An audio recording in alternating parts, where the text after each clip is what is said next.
kasi sa ano namin pa sa school, meron akong crush. Binata na talagang anak ko. Naiya ako. Hira, pasok mo daw. Ano ba? Ano papasok ko dyan? Pasok ng boto mo. Ko kaya lang inansan ko na kasi. Bakit Naiya ako. Mahiya. Kung mahal mo ang isang babae, ipakita mo ang mo. Joke lang. Ipakita mo. May nagkakagusto din kasi sa kanya eh. Tapos nakasar nga ako dun eh. Binibigyan niya ng bulaklak. Di bigyan mo rin. Bigyan mo ng isa yung lalaki. Pakan mo.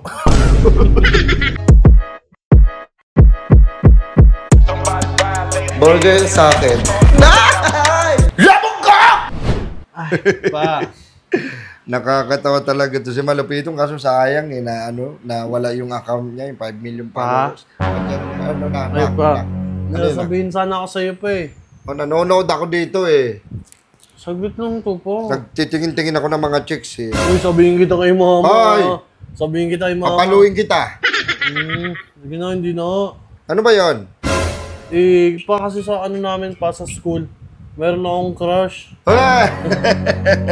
Binata na talagang anak ko. Naiya ako. Hira, pasok mo daw. Ano ba? Ano papasok ko dyan? Pasok ng boto mo. Binata na ang anak ko talaga. Ilan taong ka na, Nak? 13 pa. 14, sipa ka na. Hindi ko ako tuloy. Nak, ano bang meron? Ano pa? Kasi pa yung gusto ko sanang patulong sa'yo yung crush ko sa school. Gusto ko sana ligawan, paturo sana kung paano siya ligawan tsaka paano ko magustuhan ng crush ko. Sige na, ikukwento ko sa'yo kung paano ko niligawan si Mama Nemo. Sige pa. Nung araw, hinaharana ko pa yan. O ilaw, sa gabing malamig. Hindi na kasi uso ngayon yan eh. Oo nga, nung araw nga, pakinggan mo muna ako. Sige pa. Tsaka bago kami, umakit ako ng ligaw dyan. Oo. Tsaka nagsisibak kami ng kahoy. Bago ko siya masibak. Biro lang.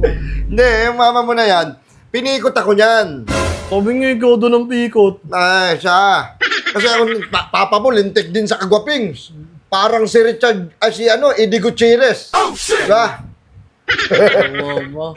Ganito na. Pag nanligaw ko sa isang babae, paramdam mo sa kanya na special siya. Sulatan mo siya, tapos ipadala mo sa kalapate. Hindi na uso yun pa eh. Ha? Hindi na uso yung sulat, may cellphone naman ako eh. Sa bagay, ngayon kasi, madali mo na lang masasabi sa taong mahal mo na mahal mo siya eh. Ngayon, meron ng Messenger, meron ng Facebook. Nung araw, dati wala yan. Ang hirap makahanap ng ng babaeng mamahalin mo ng husto dati. Dahil hindi naman uso sa amin natin yung mga Messenger, wala pa mga social media. Oo. Kaya nga din naman, pagmasdan mo na kayo mga kanta dati. Ang lalalim ng meaning nun. Kwento ko lang sa'yo na actually, hindi ko dapat yung kasama si mama mo. May sinulatan akong babae. Sinulat ko, pinadala ko sa address nila. Wala na pala. Wala na doon sila. Oo. Wala na doon yung babae. Kaya nakatuloyan ko si mama mo. Ibig sabihin si mama yung naka-receive ng sulat mo. Oo, siya. Wala, nahulog ang bida. Akla na wing saint. Na wing saint. Ngayon kasi na lang madali na lang eh. Diba? Meron ng Messenger, meron ng Instagram. Yun. Nag-ano kayo, madali na lang yun sa inyo. Panagay nga ako sa kanya pa, chinat ko, kaya lang inansan ko na kasi. Bakit? Naiya ako. Mahiya. Kung mahal mo ang isang babae, ipakita mo ang mo. Joke lang. Ipakita mo na gusto mo ang isang babae. Pakita mo. Mag-import ka, bilan mo siya ng mga sampagita, ng bumamila. Sampagita? Sampunin niyo ba yun? Hindi ganun kasi nung araw sa amin.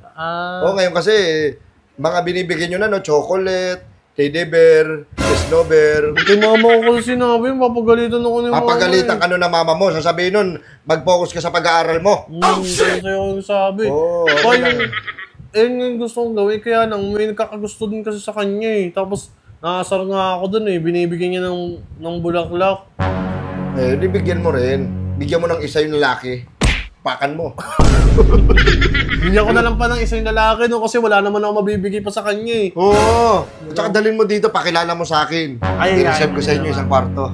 Joke lang, baka sabihin ng mama mo, nag-ano ko, kinukonsente kita eh. Ikaw, puro ka, ang bata-bata mo pa, puro pag-ibig ka na? Hindi pa kailangan yung pag-aaral mo. Hindi mo nakapokus sa pag-aaral mo. Hindi yung ganyang... Sabihin ko sa'yo pag may gusto ko, pag may crush ako. Mamaya, makuntis ka ng maaga, ng bata-bata mo pa eh. Hindi na nga magsasabi. Dito ka nga. Kayo, mag-focus muna kayo sa pag-aaral nyo. Opo. Hindi yung nag-ano kayo sa mga babae-babae. Hindi mo na mag-ano muna ng pag-aaral ninyo. Ayayin ko na lang siya dito. Kaibigan ko na lang pala siya. Kaibigan. Paluin kita eh. Ngayon eh. Mamama na ako.